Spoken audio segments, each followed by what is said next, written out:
Sino po ang pinakaunang Pinoy na truck driver dyan sa Canada? Ako siya, kasi pati din ako, sino ang pinakaunang Pinoy truck driver sa Canada? So pati ako, napaisip, sino nga ba?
Morning! Kumusta? Ha? Ayos lang? Busy? Wala, walang gawa.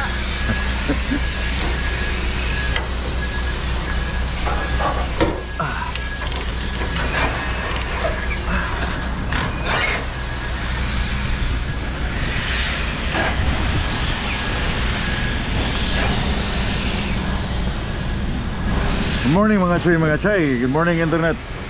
Unloading time.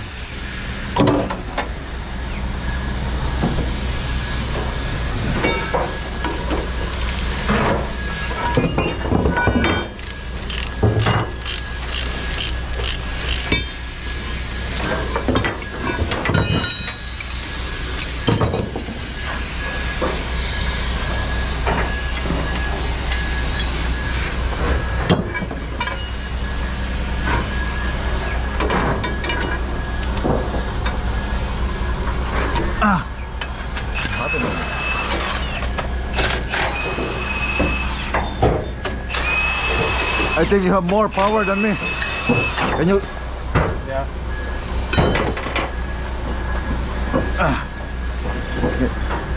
Yo, that's it. That's loosened? Holy shit. There you go. Thank you. Damn. Oh man, I fuck. broke that. Yeah.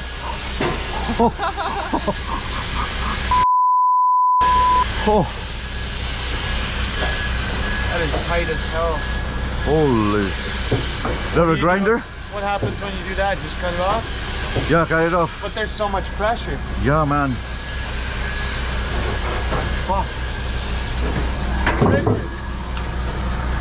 Basag yo.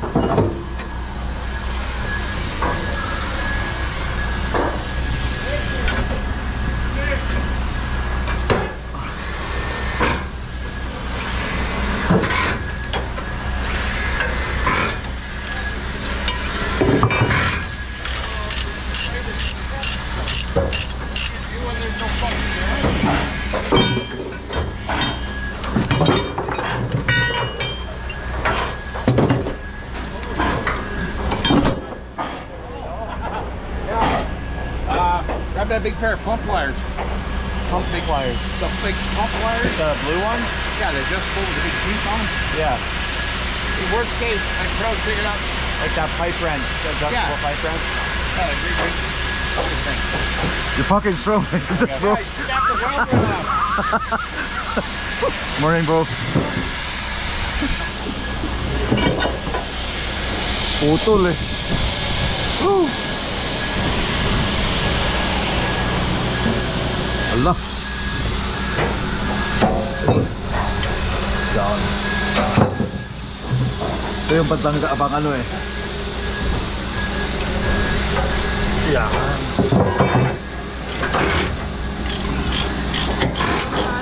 Ha? Ang salamat.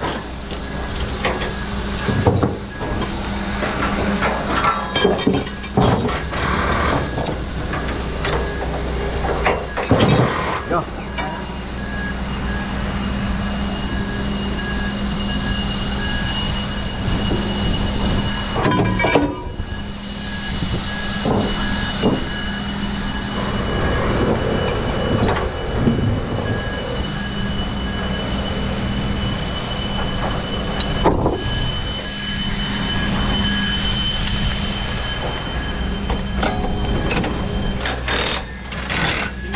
with your pry bar?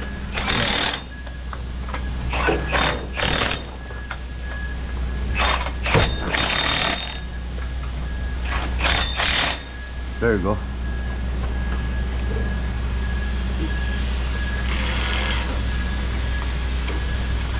Okay.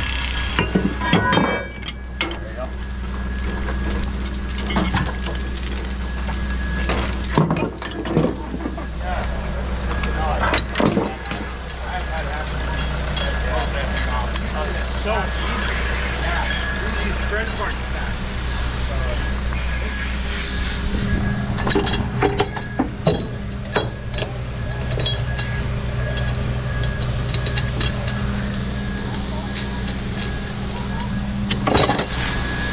Alam mo yung price nito? Ito?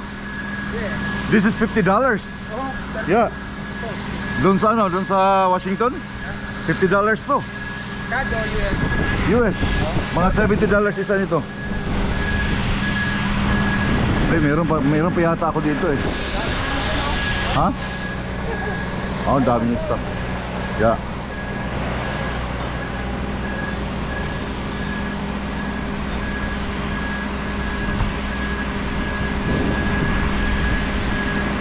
Mahal to guys, $50.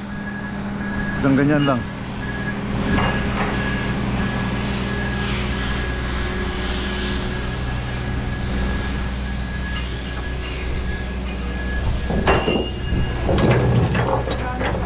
Ha? Oo, sana papalitan ko.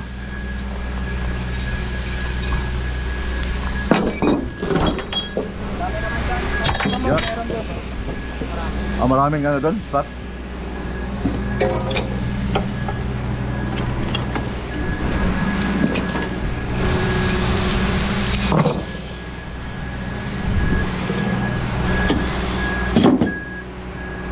Putol niya oh, yung pin niya.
Yun ang mga gulong ng combine. Huwag kayong magtaka kung yung aming load, pag naikarga yung equipment, wala siyang gulong na kasama. Minsan sinasama nila, pero sa green, yung mga John Deere, hindi sinasama yun sa, ano, sa load.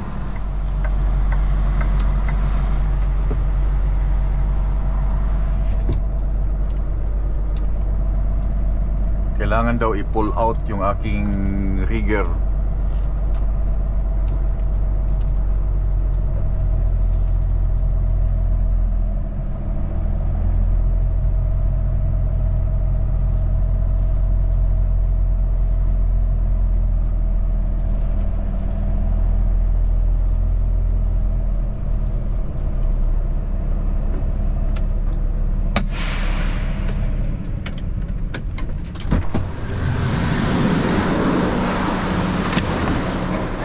Mga boss, kailangan daw i-pull out yung ano? Ha? Ha? Long time no see. Yeah, kailangan daw i-pull out yung rigger. Oh. Tulungan ko kayo. Oo. Gasa natin? Yeah? Dalawa number na kayo kuya. Ha? Dalawa number. Dalawa nga, nalilito sila eh. Ha? Ano na? 16,229 na number. Oh, hindi napalitan eh. Yan ang luma. Tatanggalin daw to. Pull out.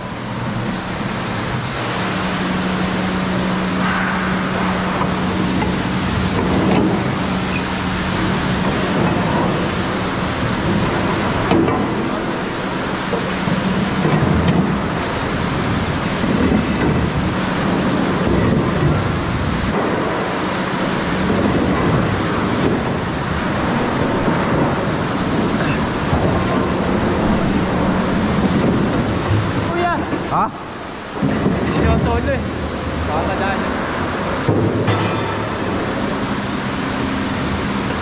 Yes.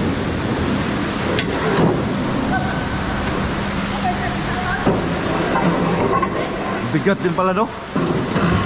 Kaya ng isa pero nakakapagod. Fuck. Baka madaan. Ayun nga. Kulang ang bayan. Ah, wala. Pag nadali likod mo, wala na. Yan palang dumi niya, no? Lalim.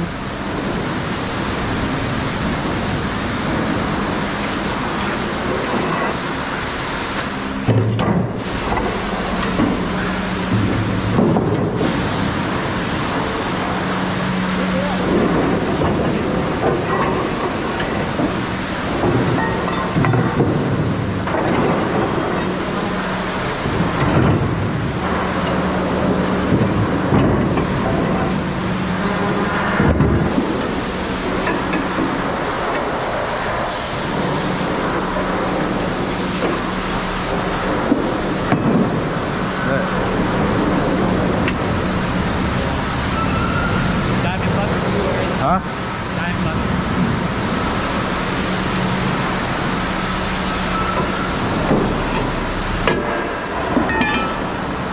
Ito, ayaw eh.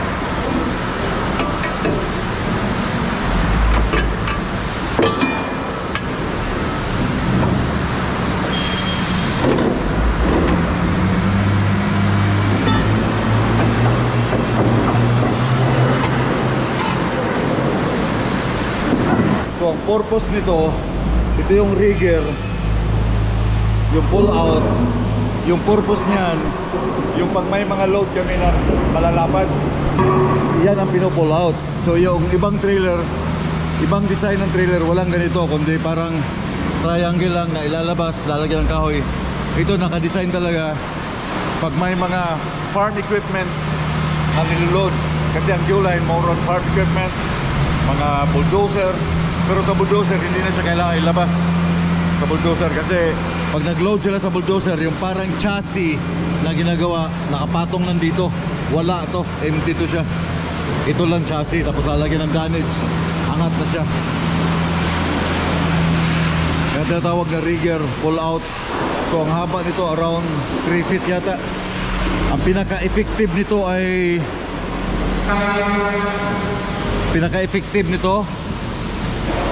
itong pangalawa, 1, 2, dito.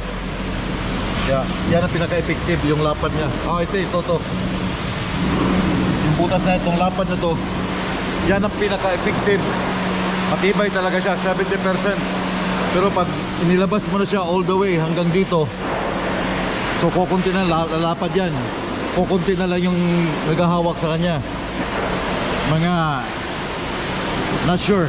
Pero pag nandito yung lapad mo, yung nilabas mo, ganito kalapad, mga almost 1 feet, sobra effective yan. So it's almost done na yung truck and trailer. Yung truck na lang ang pinatapos, trailer okay na, malinis na, linis ng rim, and yung rigger, yung pull out, matanggal na rin, nalinis na nila, pati yung ilalim, yung pinagsasaksakan nito, okay na rin siya. So for service ang trailer, again, i-check nila brakes, everything, tires, and kakabitan ng bagong mud flap, kapalitan ng bago. Ano pa bang kailangan man nito? Oh, stickers sa side, kailangan ng stickers sa side, 100% sa side at saka sa likod. Kailangan may ganito. Sa akin sira-sira na. Pati sa likod. Yan. So kita nyo dito, may mga putol-putol na sticker sa side. Bakit kailangan may sticker sa side? Yun ay reflectorize. Lalo na sa gabi, pabiyahe na gabi or ano. Malaking bagay yan. Reflectorize na sticker.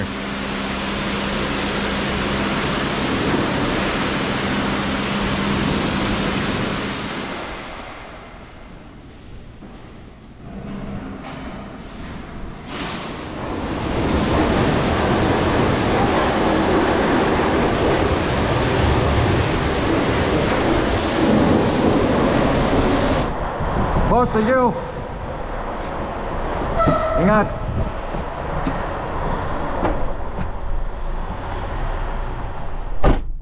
Linis na.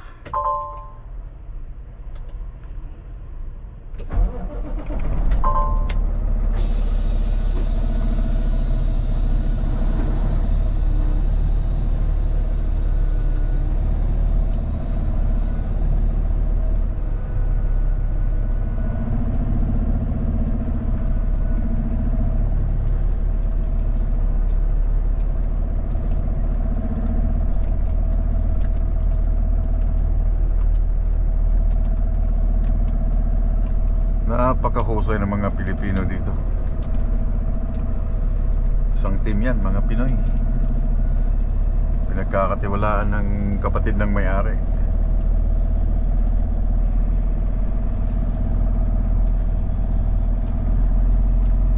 So ngayon, dadalhin ko ang aking trailer sa ano daw, 7. Then yung truck, itong truck dyan sa 8. Okay, may tao sa 7 na. 7, 8, okay.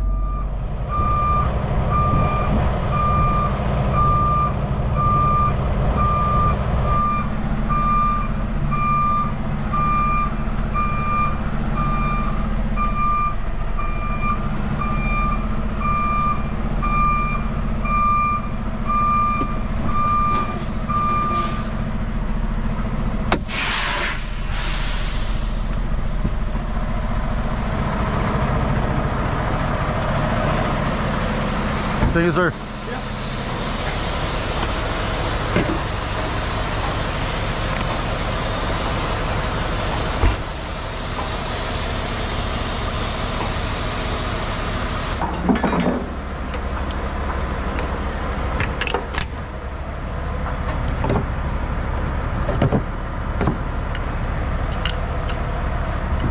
Pag hindi mo kilala yung tao, hindi mo kilala yung pangalan, sir ang tawag mo. Para respeto ba?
Okay, again, ito yung camera sa gilid.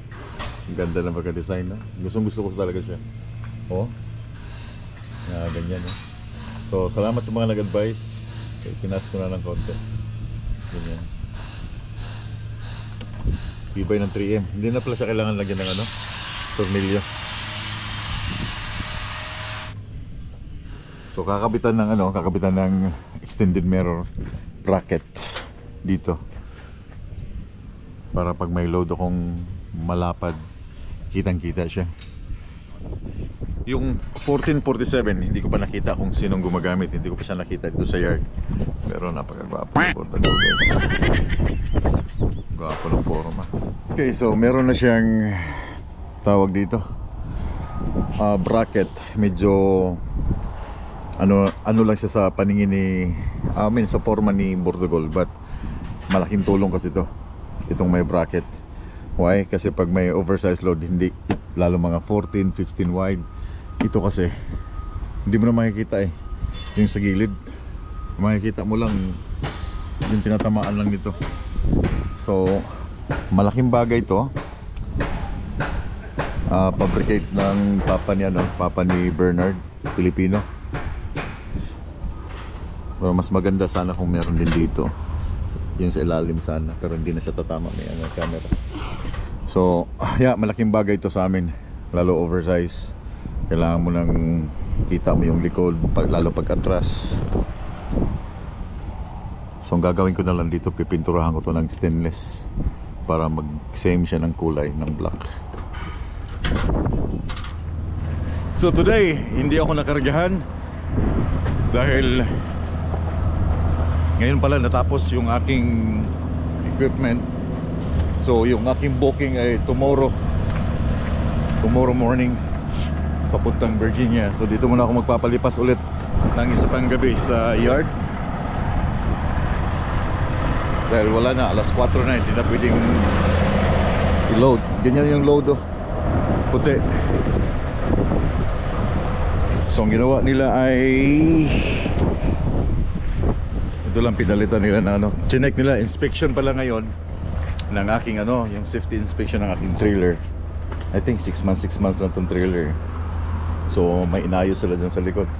And then itong mud flap pinalitan ng brand new, wala nang pangalan, unrecognizable.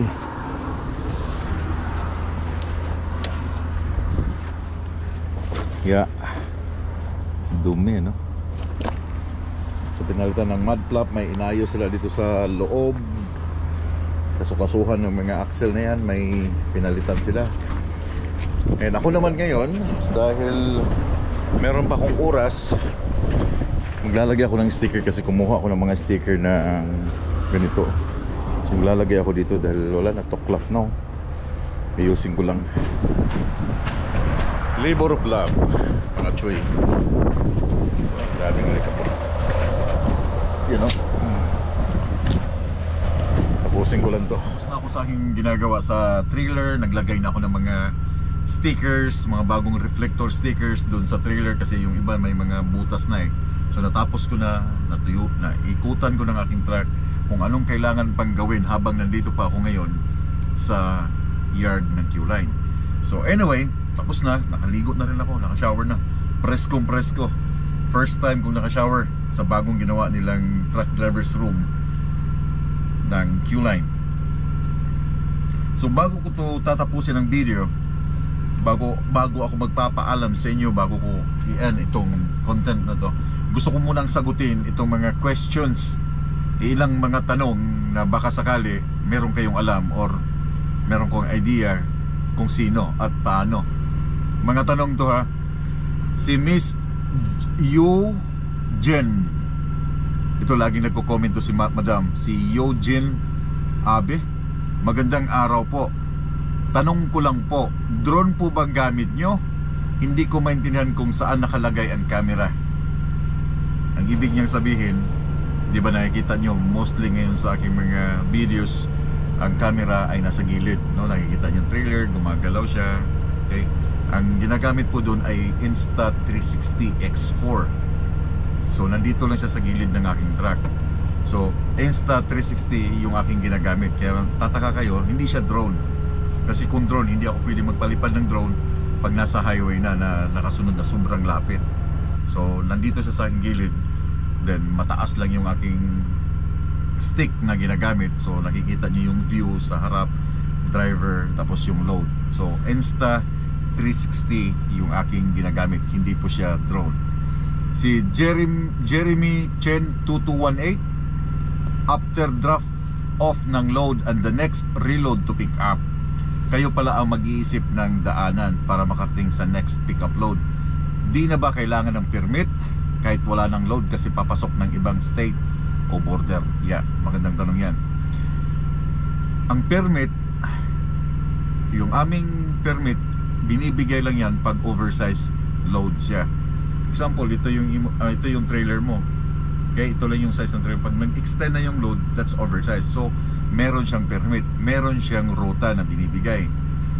Pag empty ka na, wala ka ng laman, siyempre hindi na siya oversized. Babalik siya sa normal na size from truck all the way hanggang sa trailer, all the way. Legal load na yan, 8.6, 8 feet and 6 8 feet and 6 inches yung lapad niya nung trailer. Okay, 8 feet and 6 inches yun, yung normal na lapad ng trailer. So that's minimum, that's legal with hindi mo kailangan ng permit. Pero merong mga trailer na mga oversized load, oversized na trailer na hindi siya 8 feet and 6 inches. Merong mga gawa ng trailer, yung talagang yung gumagawa ng mga naglo-load na sobrang laki na expand na masyado yung trailer na sa truck. So oversized pa rin yun kahit empty ka na, kahit wala ka ng load, meron ka pa rin pilot. Oversized, I think umaabot sila ng 11 wide yung lapad ng kanilang trailer na yun. Walang load yung lapad, parang ganun. Tapos meron silang pilot, tapos ang haba niyan. Kasi ang haba na legal load sa ganitong aming trailer 75 feet. Pag nag-extend ka pa, kagaya ng aming heavy haul na mga truck, okay, yung heavy haul na truck, kung meron ka pang hatak na booster yung sa likod, okay, meron pa yung permit, meron siyang oversized pa rin siya kasi wala na siya dun sa 75 feet na itong kagaya sa amin. So may oversized pa rin siya, pero yung length, hindi yung lapad. Kasi yung mga heavy haul minsan yung sa amin, same lang ng trailer, 8.6, pero oversized siya doon sa haba ng trailer. Pero yung ibang company na sobrang lapad ng trailer, kahit walang laman, yung lapad oversized siya kahit walang laman. May permit yon. Hindi ko lang alam kung may ruta pa rin silang dadaanan. Maybe kung sobrang lapad kahit walang load, meron pa rin silang mga ruta na sinusunod. So kami, dahil RGN lang siya, 8.6, then 75 feet lang yung aming total na length ng aming truck. So empty kami, wala kaming permit, then pwede na kaming dumaan sa gusto namin pupuntahan ng lugar saan kami. So hindi lang, kasi ako pag navigate ako, hindi ako yung bang susundan mo yung mapa. Sabi nga dun sa aking in-upload sa Facebook, itong GPS, okay, hindi siya mandatory talagang susundan mo. Ikaw yung magdidikta kung saan mo siya padadaanin, kung saan ang mas makakatipid ka, saan ang mas fastest route. Okay, kasi ito si GPS, siya through satellite yan, di ba? Siya magdidiman sa'yo, dito ka dumaan, dito ka dumaan. Pero kung ikaw yung, para mas makalapit ka, ikaw na yung magtutumbok ko, dito ako dadaan. Hahanapin mo sa Google Map, then input mo dito, okay, dito ako dadaan, dito ako. So pag total nyan, makakatipid ka ng miles, no? So I hope na gets mo yung ibig ko sabihin. Wala kaming permit pag empty na kami. And si NCI, sino po ang pinakaunang Pinoy na truck driver dyan sa Canada? Curious lang ako. So hinanap ko siya kasi pati din ako, sinong pinakaunang Pinoy truck driver sa Canada? So pati ako napaisip, sino nga ba, no? Pero dito nakalagay sa there's no public database or official registry that tracks the first immigrant from a specific country to work in a particular profession. Instead, may nakalagay instead, okay, wala ka makita sa Google kung sino yung pinakaunang Pilipino na truck driver dito sa Canada. Wala. Pero merong mga Pilipinong nauna na dito, mga retire na, marami. Nakausap ko nga yung mga ibang mga puti, mga driver na mga 50 years na nag-drive sa Canada, hindi Pilipino Sabi ko sa kanila, ano yung hitsura ng Canada way before na nagda-drive sila? Walang ilag. Sabi ko, paano nyo natutumbok yung mga kalsada? Through maps, yung papel na mapa. Okay? Wala pang GPS. So Sabi ko, ano bang mas maganda, yung way before na tracking or ngayon? Noon daw, sila lang mga puti. Wala pang immigrants before eh. Wala pang mga Indiano, wala pang mga Pilipino before. Sila lang mga white people. Talagang nagtutulungan sila pagdating sa highway. Pag may tumigil na mga sasakyan dyan or truck, tinitigilan talaga nila. Mag-offer sila ng help. Kahit hanggang ngayon naman, ginagawa din naman yan ngayon, no? Pero iba na ngayong generation yan. Ang dami ng immigrants na pumapasok sa Canada, sa Amerika. Nandyan na yung mga letter I, nandyan ang mga Pilipino, nandyan na yung mga black. So marami na. So walang nakasulat kung sino yung pinakaunang Pilipino na dumating dito at pinakaunang truck driver na Pilipino. Wala, hindi na isulat. Pero meron yan. Ang iba dyan nanonood ngayon. Let me know sa comment kung sino kayo, anong year kayo dumating dito sa Canada at anong year kayo nag-start ng inyong tracking, para at least alam namin na meron palang nauna na sa mga ganyang ganyang taon. Meron pang nag-comment, isingit ko lang to, meron pang nag-comment yung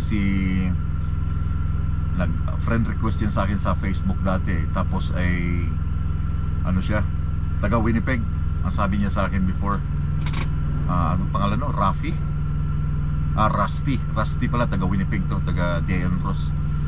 Kasi nga about dun kay LT, di ba? Sabi niya, mayabang ako, sabi niya. Nayayabangan siya sa akin. Pero nag-friend request, naging friend ko sa Facebook. Hindi, mayabang daw ako. Tapos sabi niya, ang gulo nyo ngayon sa social media, yung mga truck driver, ganyan, nagbablog. Way back daw, before sa kanila, siguro dumating siya siguro mga 60s, 50s, or I don't know kung gaano nakatanda tong taong ito. Daw sila, yung bang tahimik, no? Tahimik na nagda-drive. Siyempre ngayon, meron ng internet, no? May internet na, may mga, dati kasi walang nagbablog. Walang nakakalam kung ano mga proseso, walang nakakalam na pwede palang ganito, walang nakakapagbigay ng mga idea na pwede palang ganito, na mga ganito, di ba? So pagpasok ng Facebook, pagpasok ng YouTube, lumabas na itong mga nagbibigay na ng mga idea dahil meron na silang experience. So way back before daw, ang gulo daw namin ngayon dahil nga dyan sa mga tapos way back daw sa kanila, tahimik daw sila. Hindi, bumalik ka dun sa dati mong kinagisnan. Huwag kang gumamit ng internet. Anyway, lack of there's no public database on official registry that tracks the first immigrant from a specific country to work in a particular profession, sabi ni Google, dito sa Google, no? Instead, may nakalagay, ito magagalit na naman doon mga basher ko. Instead, you might find individuals who have gained recognition in the community for their achievements in the trucking industry, like the YouTuber Mark Anthony Malinap.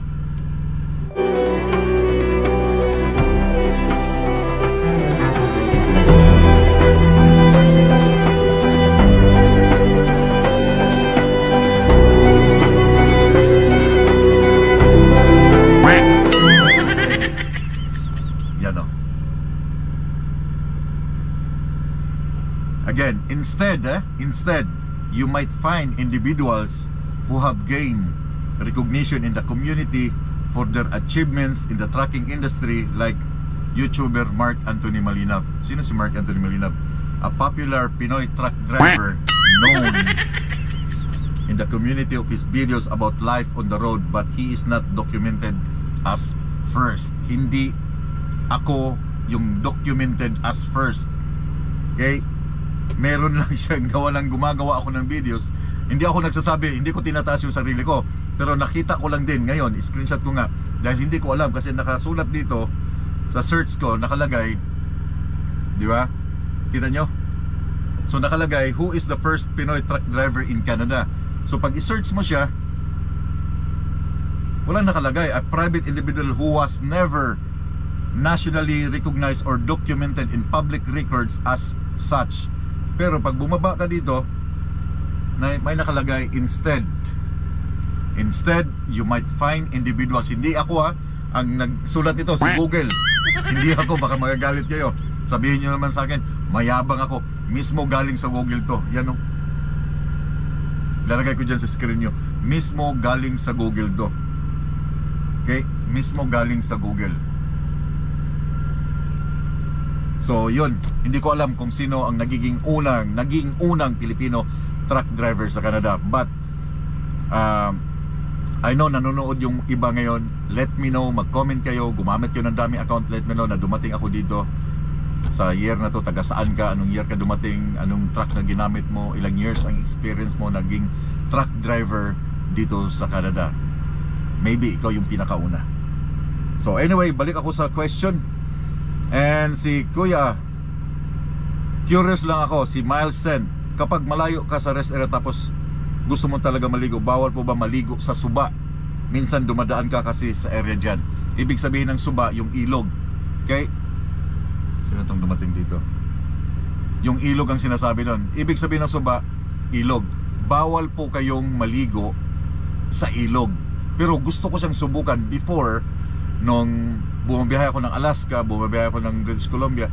Gusto ko siyang i-try na maligo. Dadala ko sabon. But ang problema kasi doon, yung problema, just in case anong mangyari sa'yo doon habang naliligo ka, nadulas ka, nauntog yung ulo mo, walang makakalam sa'yo. Okay? Walang makakita.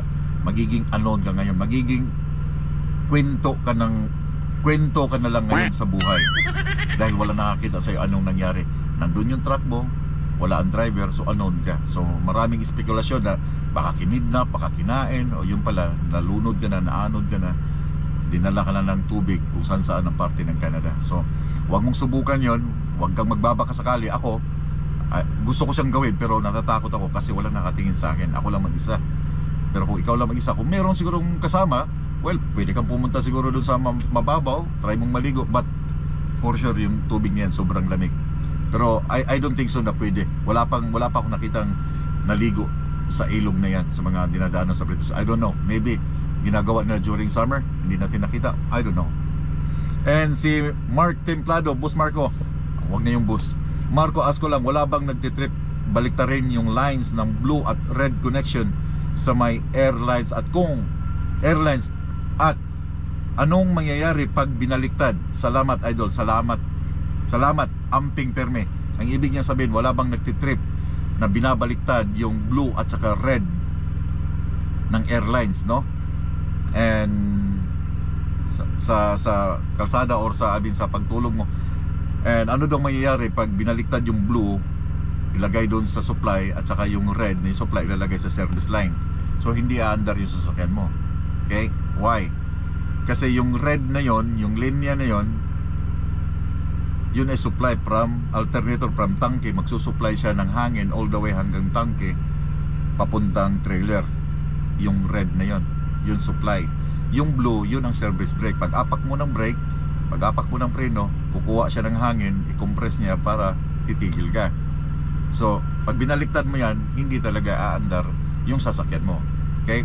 Baliktad mo siya, blue, ilagay mo sa red, then hindi talaga siya aandar. Try natin, gusto niyo try, let's go. Gusto ko yung ganyan tanong para may kaalaman. Okay, subukan natin. So ito yung red. Okay, ito yung supply from tangke doon sa truck. Ito yung supply. Ibig sabihin ng supply, may hangin yan dumadaan papunta doon sa tangke ng trailer. Nandun yung mga tangke niya.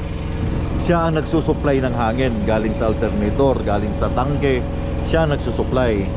Ito ay service brake. Pag nag-brake ka, umapak ka ng brake, ito yung gumagana. Ito yung nagko-compress para hangin doon sa tangke, ko-compress niya kasi may laman na yung tangke doon. Ito siya ang gumagana. Tawag sa kanya ay service brake. So baliktarin natin. Okay, supply, okay? Supply. Ito yung nagbubuga ng nagsusupply ng hangin. Ilalagay natin sa blue. Ilalagay ko sa blue, hindi natin. Ilalagay ko sa blue.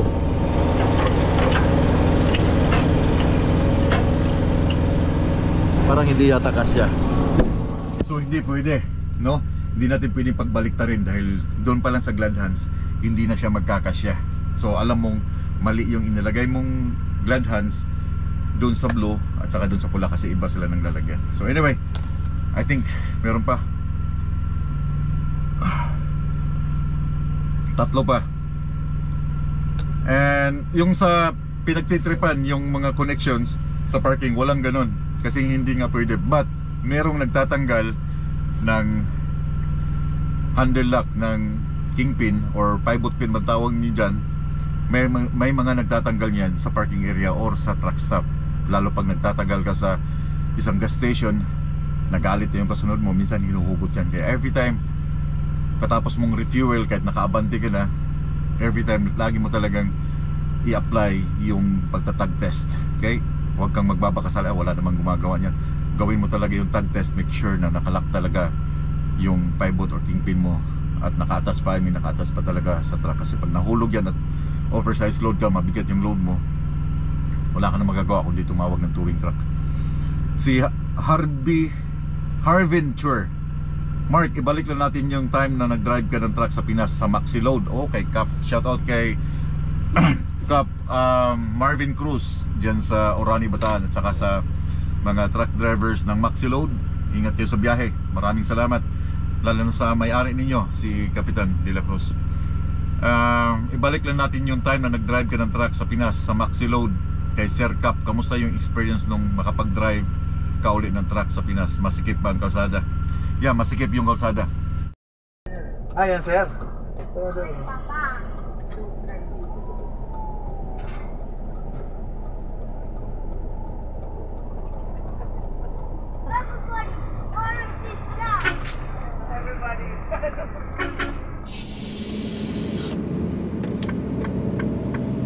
Ito ang tatawag namin na accelerating lane.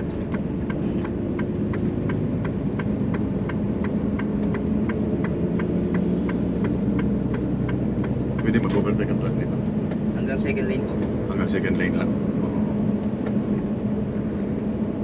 Well, yung nag-drive ako parang from Pulilan yata, from Pulilan to Orani, Bataan, so 2 oras.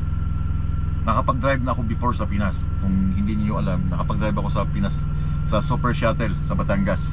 Bumabiyahe kami ng mga beer na beer, mga Red Bull, nakakarga kami container by container, yung naka-7 talaga ang kwadrado, naka-skwala talaga yung parking, yung idadak mo siya na ang ulo nasa gilid talaga mismo ng yung ramp, di ba, nakaganyan. Yeah, sa Kabuyaw, sa Emperador, mga Robinson, yung mga Harina, container, Super Shuttle dyan sa Batangas. Way before, pagkatapos ko mag-Europe, nag-apply ako sa kanila kasi nakita ko yung mga truck nila, mga European, mga man. So sabi ko, alam ko paano gamitin to eh. So nag-apply ako sa kanila. Nakapag-drive ako, but yeah, sa Pilipinas masikip yung kalsada. Alam niyo naman, masikip talaga kalsada. I think hindi talaga siya yung kagaya dito na sobrang lapad, no? Lapad, tapos yung rolls, yung mga linya sa kalsada nasusunod talaga, yung no overtaking, yung mga dot sa highway nasusunod talaga dito. Okay? Yeah, masarap yung maganda yung mga unit ni Cap, mga Volvo at saka Mercedes-Benz. Kaya yeah, maybe next time pag uwi ng Pilipinas, baka pagbigyan ulit ako ni Cap na makapag-drive ulit sa kanyang truck. And si Charin Tihada, unsay pasabot nganong apilon man dukdok ang lagnats choy. So bakit daw sinasali ko yung pagpupukpok ng lagnats? Well, minsan kasi, no?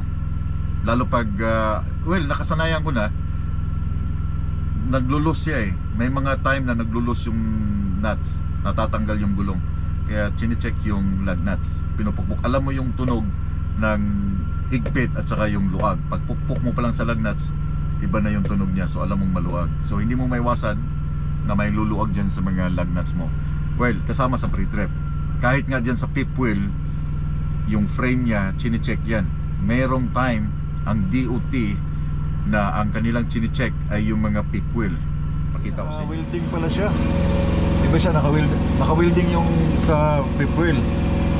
Yung attachment ng fifth wheel sa frame, naka-welding siya. Hindi siya naka-tornilyo. Okay? So kaya kung tinutok-tok yung mga nuts, para alam ko kung may lumuwag dyan. Hindi ko alam, hindi natin alam, baka may lumuwag. So at least aware ka na may lumuwag sa lug nuts mo, or mapansin mo na lang tanggal na yung gulong, nauna pa sa'yo. Ito, puntahan ko lang tong isang truck, itong Freightliner. Ito naka-tornilyo itong ano niya eh, naka-tornilyo itong fifth wheel niya na nakatouch sa frame. Ito kasama din to sa tinutuktok ko nung nasa 1447 pa ako. Ito siya, oh. Kita nyo? Yan, oh.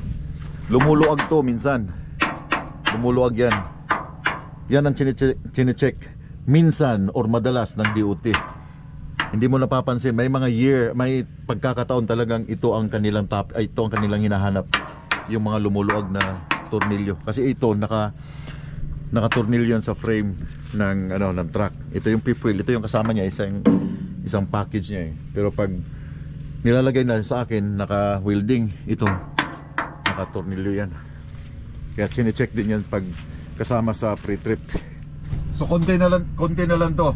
So at I hope na gets mo bakit ko tinutuktok yung mga nuts, mga tornilyo, kasi baka nga may lumuwag. Talaga pinakita ko pa, no? Anyway, last na to. Si J68521. Mark, ask ko lang, halimbawa may baril akong dala. Tinanong ka ng border kung ano, ng border control, at kung may paperwork, at may paperwork naman yung firearm na dala mo, allowed ka pa rin bang pumasok sa US or Canada, or i-hold ka nila? Ang sagot, i-hold ka nila. Okay? Why? Dito sa Canada, kung Canada driver ka, hindi ka allowed magdala ng baril sa iyong truck. Okay? Hindi ka allowed. Kahit sa Amerika, merong states na pwede silang mag permit to carry, dala nilang baril, pero pagdating mo sa ibang state, hindi siya pwede. Iba-iba ng laws, iba-iba ng rules ang bawat state. Sa Canada itself, itong Canada, bawal kang magdala ng baril sa loob ng truck. Kung meron kang baril, lisensyado yung baril mo, meron kang license na pumutok, pero hindi mo siya pwedeng dalhin sa truck. Once na may baril ka, nag-firing ka, then after firing, hindi ka na pwedeng dumaan sa mga mall, sa mga superstore or mga barkada na nandoon pa yung baril mo sa likod ng trunk. Okay? Pagkatapos ng firing, bang bang bang, diretso sa bahay, deposit, tago, lock. Hindi siya pwedeng tapos ng firing, daan mo na ako kay kumpare, mag-inuman mo na kami kasi nandun, may baril ka pa dun sa trunk. Bawal siya. Nakalagay mismo dito sa batas ng Canada. No, a Canadian semi-truck driver cannot simply bring guns into Canada. The driver must have valid possession and acquisition license or PAL, okay, for the specific type of firearm. Nakalagay pa dito last, and a proper license endorsement for transportation, and the firearm must be unloaded and securely stored in a lock container out of sight in the vehicle's trunk or a similar secure compartment. Firearms cannot be carried in the cab. This is a cab. So firearms cannot be carried in the cab. Hindi ka pwede magdala. Nangyari na yan sa akin one time. Nasa Torque pa ako. I think nasabi ko na to before. One time, nagload ako ng aking reload pabalik ng Canada, papuntang Deacon's Corner. May transport company dito. I know di nyo alam, but yung mga nandito sa Canada, alam niyo yung Deacon's Corner, may transport dyan. Nagload ako sa Illinois 7 o'clock in the morning. Hindi ko makalimutan yan. 7 o'clock in the morning. Yung isang company, nandun din yung truck, umaatras. Maya maya 7 o'clock, alingaw-ngaw ang putok. Boom! Binaril yung driver. Paatras siya. Hindi siya binaril mismo din nakaupo. Paatras siya. Pagbaba niya ng truck, binuksan ng pintuan yung door bar kasi atras siya sa dock. Hinold up. Pagtalikod niya, boom, ulo. Kuha ang wallet kasi yung area ng Chicago more on ghetto area, mga black, maraming mga loko-loko sa area na yan. At saka yung Detroit. Don't get me wrong, but that time talagang totoo, alingaw-ngaw, putok ang isang baril. So ngayon, if ako na as Canada driver, na naisipan kong tanungin pagdating sa border. Ngayon pagdating sa border diyan sa Pembina, yung lagi kong pinapasukan, tiningnan kong likod, walang nakasunod sa akin. Walang truck nakasunod, ako lang by itself, ako lang. So tinanong ko yung border officer, sabi ko, sir, mayroong pinatay sa Chicago nung nagload akong karton ng mga McDonald's sa burger na nagload ako, may pinatay. Ngayon ang tanong ko, pwede ba akong magdala ng baril sa truck as self-defense para naman kung mangyari sa akin, makakalaban pa ako, di ba? Alam mong ginawa ng pulis, ng border officer? Hinold ako, in-inspection ang buong truck, hinalungkat ang buong truck, pinaakyatan ng aso. Ang sabi sa akin ng pulis, nung in-interrogate nila, natakot ako that time dahil, dapat hindi ko siya tinanong, natakot ako dahil yung aking cellphone, nandoon lahat ng mga pictures nung nasa military pa ako. Ang tiningnan nila sa cellphone ng mga border officer ay yung conversation sa inbox, kung meron akong conversation about ng baril. Baka iniisip nila na baka ako, meron akong tinatransport na baril papasok ng Canada from America. Okay, so hinalungkat nila lahat, tiningnan nila lahat. Sabi ng pulis sa akin, bakit ka nagtanong about dyan sa baril? Kasi sensitibo sila pagdating sa baril na ganyan, yung mga deadly weapon. Sensitibo yung border officer. Baka isipin nila from US, nag-smuggle ka ng baril papasok ng Canada. Kasi bakit ako nagtanong? Bakit kasi ako nagtanong? Pinaglitan ako ng dispatch ko, bakit ka nagtanong? Na siyempre, out of curiosity na tanungin ko kaya, wala namang masama magtanong, di ba? So masama sa kanila yon, medyo sensitive yung mga question na ganyan. Sabi niya sa akin, pag nandito ka sa Canada, kahit pulis ka, okay, inakyat ka ng mga criminal or may nagnakaw sa loob ng bahay mo at meron kang baril, lisensyado ka na may baril, hindi mo nga siya pwedeng kunin yung baril mo para patayin mo yung pumasok sa bahay mo. Totoo, hindi mo pwedeng gawin yun, makukulong ka. Yun ang rules ng Canada. Hindi mo pwedeng gawin yun na kunin mo yung, oh, license naman ako, kunin ko yung baril ko, inatake yung aking, may tao sa loob ng bahay, babarilin ko sila. Hindi pwede. Sa Pilipinas pwede mong gawin yan, sa Texas pwede mong gawin yan, sa US pwede mong gawin yan, sa Canada hindi. Iba ang rules dito. Ngayon, sabi ko sa iyo, kinounter ko, ikaw pulis ka. Ngayon, kung pulis ka, alam mong may baril ka, pwede kang mag-shoot, pwede mo siyang patayin. So kung pinasok yung bahay mo at nakita mo yung pamilya mo kinakatay na or sinasaktan na ng mga nakapasok sa loob, hindi mo bubunutin yung baril mo dahil nga yun ang rule ng Canada, di ba? Yun ang patakaran ng Canada, hindi ka pwedeng pumatay. Sabi niya, hindi, wala siyang magagawa. So titingnan mo lang yung pamilya mo na kinakatay, na pinapatay na, wala kang gagawin, di ba? May baril ako, hindi ako pwedeng gumawa. Yun ang nakasaad sa batas, yun ang itinuro sa during sa pagkuha ng lubat na. So siguro yun ang itinuro, pagkuha mo ng lisensya na bawal kang gamitin yung baril na yan, okay? So nasa isip ko, paano, para saan ang baril? Para saan pa? At kumuha ka ng lisensya, para saan pa? At bumili ka ng baril, nasa bahay mo at hindi mo gagamitin, di ba? Para saan? So sinabi ko sa police that time, sabi ko, sir, kung ako nasa posisyon mo, okay, pinasok yung bahay ko, may baril ako, alam kong may baril ako, pwede kong protektahan yung aking pamilya, gagamitin ko siya. Gagamitin ko siya, babariling ko para masave ko yung aking pamilya, kahit na ako ang makulong. Wag lang makulong yung kriminal. Kasi kung sila nakapatay, no, napatay mo siya, kulong ka. Eh kung pinatay yung pamilya mo dahil, well, ayaw kong humawak ng baril, ayaw kong hawakan dahil nakakatakot, dahil yun ang rules ng Canada. Pinatay na yung pamilya mo, nakulong siya, after few months labas na siya, gagawin na naman ulit niya yung ginawa niya. So mas, kung ako lang, kukunin ko na yung baril, bibirahin ko na para masave yung aking pamilya. So sabi niya sa akin ng police, well, it's your call, tawag mo yan, sa'yo yan, yan ang desisyon mo. Well, yun nga sa akin, para saan na meron kang baril pero hindi mo siya gagamitin? For what? Di ba? So iba ang rules dito sa Canada, iba ang rules sa Amerika, iba din yung rules dyan sa atin sa Pilipinas. Sa Pilipinas, yung magnanakaw nga, pag nagnakaw ng tsinelas, nagnakaw ng manok, nagnakaw ng mga kung anong ari-arian mo na nasa bahay mo, ginugulpi pa nga eh, no? Ginugulpi, pinagtutulungan ng mga tanod, ng mga tao, magnanakaw. Pero dito hindi mo sila pwedeng saktan dahil kakasuhan ka. Iba dito, man. Iba dito ang rules. Kaya kung nasa Pilipinas nagnakaw, iyon na yan. Kung pwede mong patayin, patayin mo. Nagnakaw siya eh, sinaktan yung pamilya ko, self-defense, di ba? Iba dito. Sa US, pwede mong gawin yan. Pwede kang sakbit ng baril dito sa gilid mo, gagay ng pilot ko before na yung asawa niya may baril dito sa gilid. Sa Canada, hindi mo pwedeng gawin yan na maglalakad ka na may baril. Puputaktihin ka ng mga pulis, for sure. From firing range, uwi agad ng bahay. Yun lang pagkakalam ko. Uwi agad ng bahay. Hindi mo na siya pwedeng idaan-daan pa kung saan-saan. But anyway, napakahaba na itong aking explanations. I hope nasagot ko lahat ang inyong mga tanong. Make sense yung mga tanong ninyo. Talagang pati yung utak ko gumagana. Daghang kayong salamat sa inyong mga questions. And please, don't forget to comments and like. Kahit hindi nyo na-share, oh, it's okay. Sa Facebook, pwede mo i-share. But dito sa YouTube, I don't know kung paano nyo siya i-share. Pero daghang kayong salamat sa inyong tanan, sa inyong mga komento, sa inyong pagtanaw, and have a good night.